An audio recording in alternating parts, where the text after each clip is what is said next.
Brought to you by Chandigarh University Uttar Pradesh campus. Scholarship से सपने की नई राह देने वाली चंडीगढ़ यूनिवर्सिटी अब उत्तर प्रदेश कैंपस में भी बिखेरेगी उम्मीदों की रोशनी, क्योंकि हमने भारत से सीखा है। तो आदाब, नमस्कार, गुड इवनिंग, सत श्री अकाल। एक बार फिर आप तमाम लोगों का स्वागत है क्राइम तक की कहानी के इस एपिसोड में। उम्मीद है पूरी फैमिली अच्छी होगी, अपना और अपनों का ख्याल रख रही होगी। मेरठ वाली मुस्कान के ड्रम के बारे में तो अभी तक आप भूले होंगे नहीं। ड्रम, उसके बाद बैग, फिर पता नहीं और क्या क्या। लेकिन इन दिनों छत्तीसगढ़ की राजधानी रायपुर में एक ट्रंक सुर्खियों में है। कमाल ये है कि जो कातिल है उसने अपनी तरफ से बड़ी होशियारी बरती कि शायद उसके कत्ल का भांडा ना फूटे, वो पकड़ा ना जाए, उसकी पहचान सामने ना आए।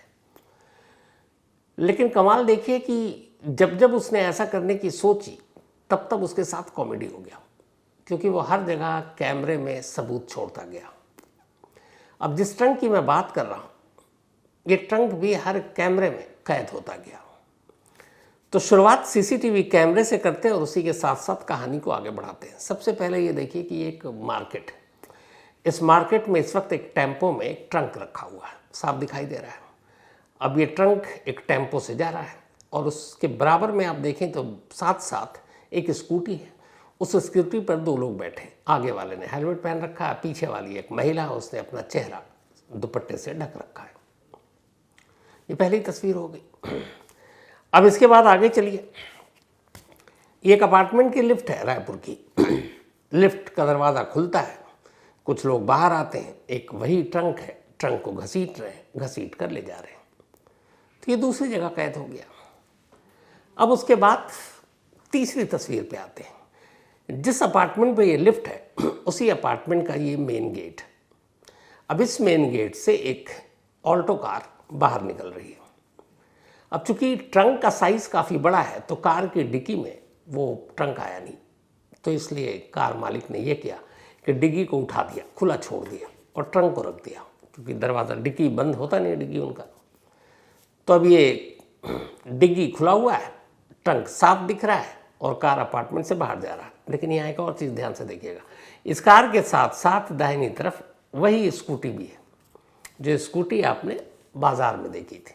लेकिन इस बार स्कूटी पे सिर्फ एक ही पैसेंजर है, ये ड्राइवर, वो एक महिला है। इस बार भी उसने अपना चेहरा ढक रखा है। कार आगे आगे, साथ साथ में स्कूटी। अब ये निकल गए। अब एक और तस्वीर देखिए। ये उसी रायपुर शहर के एक बड़ी ख़ास वहाँ पे इलाका है, एक वाटर पार्क, वहाँ उसके पास में एक सुनसान जगह है। उसी सुनसान जगह पर वही ट्रंक अब यहाँ पड़ा हुआ है और इस ट्रंक के बराबर में एक बैग पड़ा है। इस बैग लाल रंग का बैग है, लेकिन इस बैग के ऊपर सीमेंट के ईंट टाइप के कुछ दिख रहे हैं, क्योंकि सीमेंट जम चुका है। तो ट्रंक बराबर में है, बैग पास में रखा हुआ है, बैग के ऊपर सीमेंट है, ट्रंक के अंदर भी सीमेंट है। और यहाँ कुछ पुलिस वाले हैं, कुछ आम लोग हैं, नाक पे रुमाल रखे हुए। अब एक आखिरी तस्वीर और दिखाता हूँ। वापस उसी अपार्टमेंट की लिफ्ट में चलते हैं। इस लिफ्ट में कुछ लोग नीचे खड़े हुए इंतज़ार कर रहे हैं लिफ्ट आने का, और उसी में एक बुज़ुर्ग शख्स है जो शायद ठीक से चल नहीं पा रहा है, इसलिए उसके पास वॉकर है। वॉकर के सहारे वो खड़ा है। लिफ्ट का दरवाज़ा खुलता और ये बुज़ुर्ग उस लिफ्ट में सवार हो जाता है। ये तस्वीर सीसीटीवी कैमरे की 21 जून शाम के 6 बजे के बाद की है। तो ये सारी तस्वीर आपने देख ली। अब कहानी पर आते हैं। जिस शख्स को अभी आपने देखा लिफ्ट का इंतज़ार कर रहा है 21 जून शाम 6 बजे के बाद, ये वो बुज़ुर्ग शख्स है जो अपने पैरों पर वॉकर के सहारे चलता हुआ इसी लिफ्ट से 6ठी मंजिल पर अपने कातिल के पास खुद जा रहा है। ये उसकी आखिरी जिंदा तस्वीर है। इसके बाद ये बुजुर्ग शख्स मर चुका है और मिलता कहाँ है? उसी ट्रंक में, उस ट्रंक के अंदर रखे बैग में। ये है रायपुर के उस ट्रंक की कहानी। अब पूरी कहानी क्या है? तो पूरी कहानी की शुरुआत होती है 21 जून को। 21 जून को रायपुर के एक अपार्टमेंट में 6ठी फ्लोर पर, 6ठी मंजिल पर एक हस्बैंड वाइफ रहा करते। एक का नाम अंकित, एक का नाम शिवानी, दोनों पति पत्नी। अंकित छत्तीसगढ़ के एक एएसआई असिस्टेंट सब इंस्पेक्टर का बेटा और पेशे से खुद वकील है। तो ये दोनों कुछ ही वक्त पहले इस अपार्टमेंट में 6ठी मंजिल पर एक फ्लैट किराए पर लेते हैं। अब उसके बाद शाम को 21 जून को वॉकर के सहारे लिफ्ट पर चढ़ता हुआ ये बुजुर्ग शख्स, जिसका नाम किशोर है, ये 6ठी मंजिल पर पहुंचता है अंकित और शिवानी के घर में। फ्लैट में दाखिल होता है। फ्लैट में दाखिल होने के बाद थोड़ी ही देर में अंकित और शिवानी मिलकर इस बुजुर्ग शख्स को गला घोंटकर मार देते हैं। गला घोंटकर मारने के बाद लाश उनके सामने पड़ी है दोनों के, वो देख रहे हैं, लेकिन शिवानी को शक है कि पता नहीं गला घोंटने से ये मरा है या सिर्फ बेहोश हुआ है, और अगर सिर्फ बेहोश हुआ है बाद में होश में आ जाए तो क्या होगा। तो वो अपने पति अंकित से कहती है कि देखो रिस्क नहीं लेते, क्लियर, जब तक यकीन नहीं हो कि नहीं मर गया तब तक इसको छोड़ेंगे नहीं, तो क्या करें। तो उसने कहा चाकू उठा के लाओ। वो चाकू लाए। अब चाकू से उन्होंने हमला किया उसके गले पर।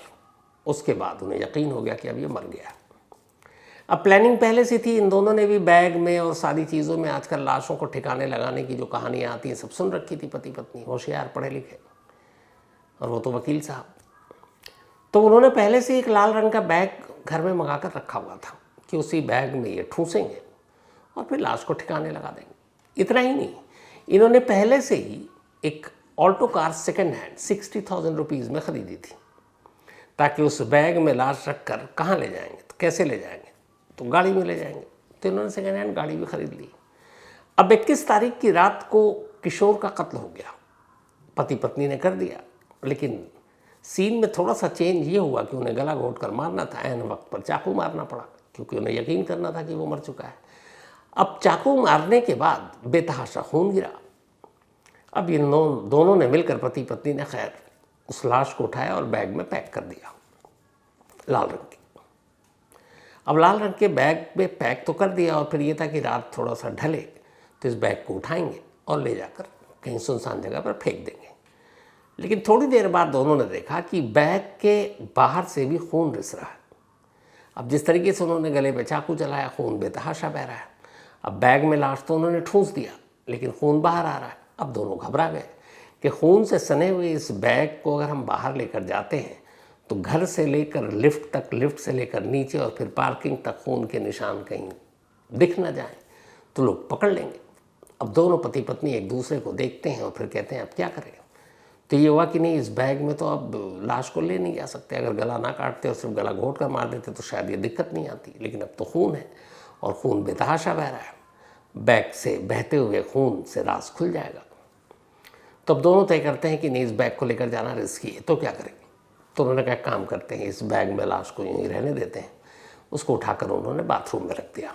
बाथरूम में रखने के बाद अब दोनों सोचते हैं क्या करें। तो फिर उन्हें एक दूसरा आइडिया आता है कि काम करते हैं, एक बड़ा सा ट्रंक खरीदते हैं। ट्रंक स्टील का होगा, उसके अंदर बैग रखेंगे। तो ट्रंक से, चूँकि बैग जो है ये कपड़े का, ये लेदर का होता है, इससे ब्लड दिख जाता है, लेकिन ट्रंक से ब्लड बाहर नहीं आएगा। दोनों कहते हैं ठीक है। अब 21 जून को ये कत्ल किया। पूरी रात लाश के साथ दोनों पति पत्नी उसी फ्लैट में रहे। अब 22 जून की सुबह हो गई। दोनों ने अब बाज़ार खुलने का इंतज़ार किया। लगभग 11 बजे अब पति पत्नी स्कूटी पर घर से निकलते हैं और वहीं रायपुर में एक गोला बाज़ार है, उस गोला बाज़ार में जाते हैं। वहाँ ट्रंक, बॉक्स, संदूक, ये सारी चीज़ें बिकती थी, मार्केट की था। वहाँ से एक बड़ा सा ट्रंक खरीदते हैं। अब ट्रंक खरीद दिया तो स्कूटी पे तो लेके आ नहीं सकते, तो वहीं से उन्होंने एक टेम्पो किराए पर लिया और उस टेम्पो पर वो ट्रंक लदवाया। अब ट्रंक लेकर वो घर जा रहे हैं, टेम्पो वाला साथ साथ, वो पीछे पीछे। अब वो टेम्पो में ट्रंक लेकर अपने अपार्टमेंट में पहुंचते हैं। अब आसपास वाले को भी ये है कि भैया कुछ ज़रूरत होगी। अब ट्रंक लेकर वो घर में पहुंच जाते हैं। ये बात है 22 जून की। तो अब आगे की उन्होंने प्लानिंग की। अब उनका प्लान ये था कि जो बैग उन्होंने लाल रंग का ख़रीदा था, जिसमें लाश ठुसी हुई अब भी बाथरूम में रखी थी, उसी खून से सने बैग को इस ट्रंक में रख देंगे। लेकिन अब कत्ल हुए कई घंटे बीत चुके थे, गर्मी का महीना और ज़बरदस्त गर्मी पड़ रही है। लाश से बदबू आने लगी थी। दोनों पति पत्नी घबरा गए कि अगर इस तरीके से लाश को ट्रंक में रख देंगे बैग समेत, बदबू आएगी, सुबह है अभी तो, रात को लाश को ठिकाने लगाना तो क्या होगा। फिर दोनों बाहर जाते हैं, इसके बाद सीमेंट खरीद कर लाते हैं, सीमेंट का लेप बनाते हैं। सबसे पहले बैग में रखी लाश के चारों तरफ सीमेंट का लेप लगाते हैं, बैग को बंद करते हैं, बैग में ताला लगा देते हैं। उसके बाद उस बैग को उठाकर उस ट्रंक में रखते हैं, ट्रंक में भी सीमेंट चारों तरफ बैग के लेप लगा देते हैं। उसके बाद ट्रंक को बंद करते हैं। अब शाम हो गई, रात का इंतज़ार कर रहे हैं कि रात को अब अंधेरा हो तो गाड़ी में रख कर ट्रंक को ले जाकर लाश को ठिकाने लगा देंगे। रात हो गई। अब इन्होंने कहा चलो बाथरूम से बाहर निकाल कर ट्रंक को दरवाजे तक रख जाते हैं, उसके बाद नीचे ले जाएंगे। लेकिन जब मियाँ बीवी ने ट्रंक उठाने की कोशिश की तो उनसे ट्रंक उठाई नहीं। एक तो बैग के अंदर लाश, ऊपर से सीमेंट अब पुख्ता हो गया था, वज़न बढ़ गया। अब वज़न इतना है कि दोनों पति पत्नी से वो ट्रंक उठ ही नहीं पा रहा है। अब क्या करें? उन्होंने कहा कि ये दोनों तो ऐसे ले नहीं जा सकते, किसी और की मदद की ज़रूरत होगी। फिर ये आया ख्याल कि चलो अभी छोड़ देते हैं, अब अगले दिन कुछ सोचते हैं। अब दूसरी रात भी लाश उसी घर में है, लाश ख़राब भी हो रही है। अब आ गई 21 को कत्ल हुआ, 22 भी बीत गया, अब 23 तारीख आ गई। 23 तारीख को इन्होंने 2 मजदूरों को बुलवाया, जानने वाले को, और उन्होंने कहा कि भाई ट्रंक है हमारा, कुछ सामान है, इसको गाड़ी तक रखवाना है।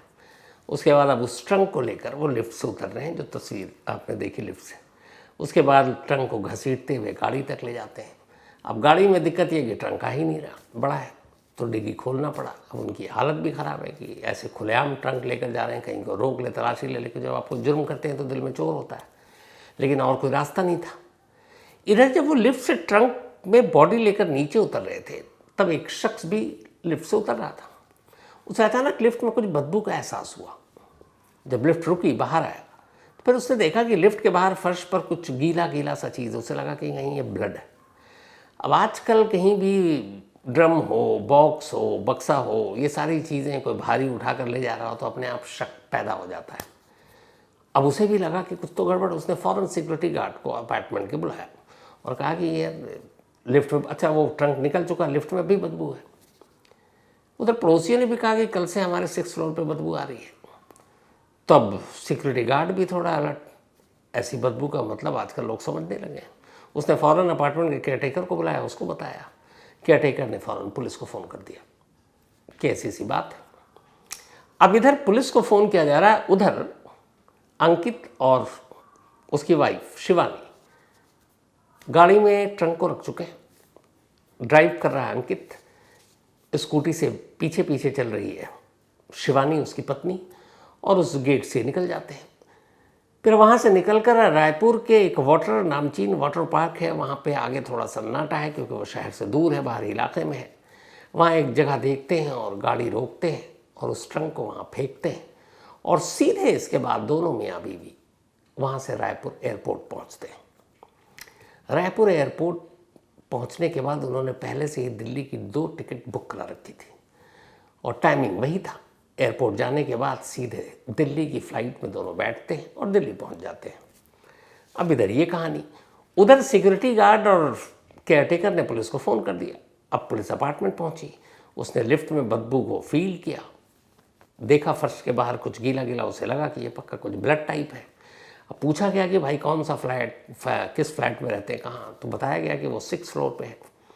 अब पुलिस वहाँ गई, दूसरी चाबी ली, पूछा गया ये लोग कब से हैं, तो पहला डाउट तो ये हुआ, पुलिस को पता चला कि कुछ दिन पहले यहाँ पर आए हैं रेंट पर। अब पुलिस ने घर की तलाशी ली, जब तलाशी ली तो घर के अंदर से बदबू, कुछ जगह पर ब्लड स्पॉट। अब पुलिस को हो गया डाउट। अब पुलिस ने तफ्तीश शुरू की। सबसे पहले सीसीटीवी कैमरे को जब खंगालना शुरू किया तो फिर वो कार, फिर वो ट्रंक, और इस दौरान में कहीं से खबर आई कि वाटर पार्क के पास एक लावारिस ट्रंक मिला है। अब पुलिस की टीम उस ट्रंक तक पहुंचती है, वहाँ पहुंचती है, उस ट्रंक को खोला जाता है, उसके अंदर से एक बैग मिलता है, बैग बाहर निकाला जाता है, काफ़ी हेवी, तो पता चला बैग में तो पूरा सीमेंट जम चुका है। अब उस सीमेंट को तोड़ा जाता है, जैसे ही सीमेंट हटाया जाता है, अंदर से वही खौफनाक सच जो मुस्कान के ड्रम से निकला था, सौरभ की शक्ल में। अब लाश किसकी? तो पुलिस ने जब सीसीटीवी कैमरा देखा और पता किया कि 21 जून को शाम को ये 6th फ्लोर पे कौन कौन गया, तो पता चला एक बुजुर्ग आदमी था, और वो वॉकर भी जो है इन दोनों के फ्लैट से मिला, अंकित और शिवानी के। तो वॉकर वहाँ है और बुजुर्ग गायब। अब पुलिस ने पता किया, बुजुर्ग भी वहीं पास में रहते थे, पता चला वो तो गायब है 2 दिन से। तो उनका नाम था कैलाश। अब लाश मिल चुकी है, कातिल गायब है। सीसीटीवी कैमरे, सबसे पहले उस ट्रंक के बारे में, ट्रंक पे जिस शॉप से ख़रीदा गया था उस शॉप का नाम था। पुलिस पहुंची, वो गोला बाज़ार मार्केट है। वहाँ जाकर पता चला कि हाँ भाई ये ट्रंक इस दुकान से ख़रीदा गया। उन्होंने पूछा कौन थे, उन्होंने कहा एक लेडी और एक जेंट थे। सीसीटीवी कैमरा दिखा तो वही स्कूटी पर नज़र आए, टेम्पो के साथ दोनों। इसके बाद अपार्टमेंट की सीसीटीवी कैमरे को खंगाला गया तो वहाँ से वो निकलते हुए दिखे, लिफ्ट में दिखे, क्लियर हो गया था। अब पुलिस ने जब इन्होंने रेंट लिया तो वो देखा कि कोई पहचान पत्र दिया होगा, आधार कार्ड दिया था, आधार कार्ड फेक निकला। अब पुलिस ने कहा ये क्या, खैर अब वो कार का नंबर था पुलिस के पास। अब उस कार नंबर से पुलिस पहुंची कि ये रजिस्ट्रेशन नंबर, पता चला कि ये अभी हफ्ता भर पहले सेकंड हैंड ख़रीदा गया है। अब पुलिस वहाँ तक पहुंची जिसने बेचा। उसने कहा हाँ साहब हमने तो बेचा था। तो उसने कहा कि ख़रीदने वाले का नाम पता, पहचान पत्र। उसने कहा हाँ आधार कार्ड दिया है। अब पुलिस ने आधार कार्ड देखा तो वो भी फेक। फिर पुलिस ने दिमाग लगाया, उसने कहा अच्छा पेमेंट कैसे किया था, कैश या क्या। नसीब अच्छा था पुलिस का, उन्होंने कहा नहीं साहब उन्होंने ऑनलाइन पेमेंट किया था। अब जब ऑनलाइन पेमेंट किया और उस ऑनलाइन की डिटेल पुलिस ने निकाली तो बस कातिलों से ये गलती हुई थी। उन्होंने सब कुछ तो फर्जी बनाया, लेकिन ऑनलाइन पेमेंट अपने ओरिजिनल बैंक अकाउंट से कर दिया और उस ऑनलाइन पेमेंट से उनका नाम, पता, एड्रेस सब मिल गया। फिर पुलिस ने तफ्तीश की कि एयरपोर्ट की तरफ गए, गाड़ी सीसीटीवी कैमरे में कैद था। एयरपोर्ट के सीसीटीवी कैमरे को खंगाला गया, वहाँ पता किया गया। अब ओरिजिनल नाम मालूम था पुलिस को। अब पुलिस ने वहाँ चेक किया, पता चला कि हाँ 2 टिकट दिल्ली की फ़्लाइट की बुक थी, अंकित और शिवानी। अब पुलिस ने फ़ौरन दिल्ली पुलिस को इन्फॉर्म किया। इसके बाद उस बैंक अकाउंट के थ्रू जिससे ऑनलाइन पेमेंट किया था, दिल्ली का एक एड्रेस मिला। फ़ौरन दिल्ली पुलिस पहुंची। ये लोग दिल्ली में उसी जगह पर थे। दोनों को दिल्ली पुलिस ने दबोच लिया। रायपुर पुलिस को इन्फॉर्म किया, राय पुलिस आती है और इन दोनों को अपने साथ ले जाती है। इसके बाद अब इनसे पूछताछ होती है। जब पूछताछ होती है तो फिर वो कहानी सुनाते हैं। कहानी ये थी कि अंकित एक असिस्टेंट सब इंस्पेक्टर का बेटा था, लेकिन खुद पेशे से एक वकील था और वो भी छत्तीसगढ़ पुलिस में थे उसके पिता। तो ये जो कैलाश शख्स थे, जो बुजुर्ग इंसान, कुछ वक्त पहले इनका एक रोड एक्सीडेंट हुआ जिसमें इनकी दोनों पैर में चोट लगी और ये वॉकर के सहारे चल रहे थे। तो इसी दौरान में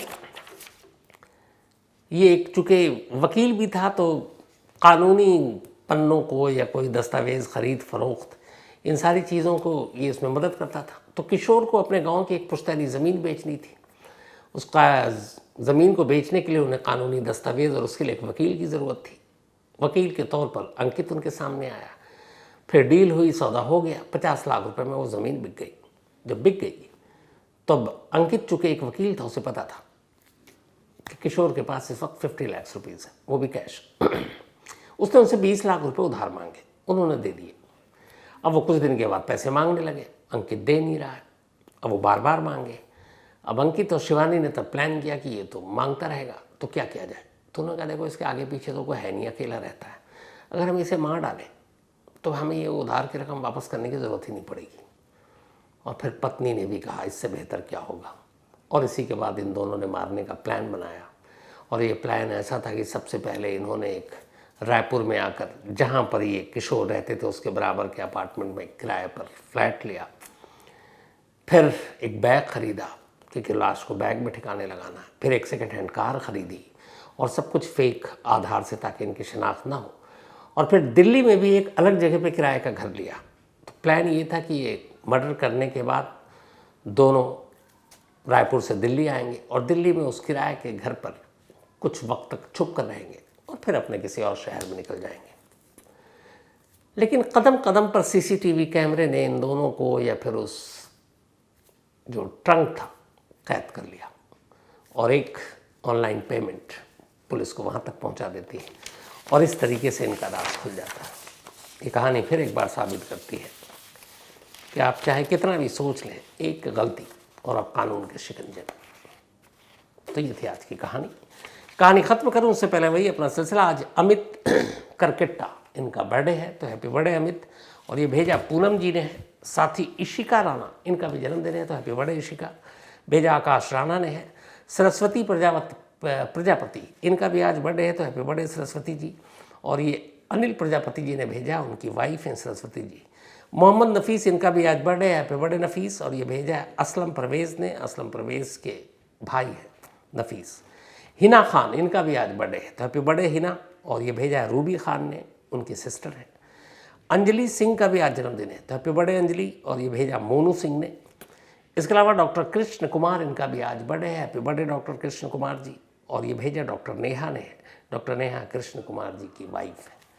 साथ ही Abdul Kadar Khalak, Los Angeles US में है ये, और इनकी एनिवर्सरी है। तो कादर खालक साहब, दिल से बहुत बहुत मुबारकबाद। मैंने पहले भी शायद कहानी में जिक्र किया, जब मैं एलए गया था लास्ट ईयर यूएस, तो कादर खालक साहब बहुत दूर से ख़ास तौर पर मिलने आए थे, क्योंकि इन्हें क्राइम तक कहानी के ज़रिए पता चल गया था कि मैं वहाँ आ रहा हूँ, और इनकी मोहब्बत देखकर मैं दंग रह गया था। तो thank you so much Kadar Khalak sahab, आपके इस प्यार मोहब्बत के लिए, और दिल की गहराइयों से आपको बहुत बहुत मुबारकबाद।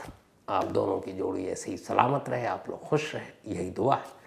तो इसके साथ ही कहानी में आज इतना ही। अब आपसे मुलाकात होगी कल रात 9 बजे किसी नई कहानी के साथ। तब तक अपना और अपनों का ख्याल रखिएगा। Thank you very much.